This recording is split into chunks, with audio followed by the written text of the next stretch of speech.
Thorik Halilintar dan Alia Mas Said belum secara terang-terangan mengakui status hubungan mereka, tapi mereka lagi dan lagi kelihatan menghabiskan waktu bersama.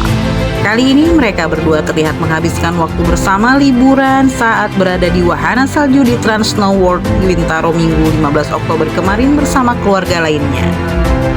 Dalam kesempatan itu, Alia Mas Said terlihat mengenakan jaket varsity Thorik Halilintar.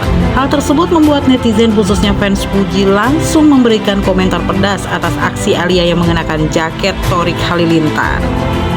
Jaketnya bekas pelukan mantan, tulis dari seorang netizen yang menyinyir. Kasihan cuma dapat jaket bekas, bukannya dibelikan yang baru oleh Thorik, ucap netizen lainnya. Ternyata cukup banyak yang menyinyir pasangan yang sedang jatuh cinta ini, karena jaket yang sedang dipakai oleh Alia saat ini dulu jaket tersebut pernah dipakai oleh Thorik dan Puji saat berlibur ke Singapura.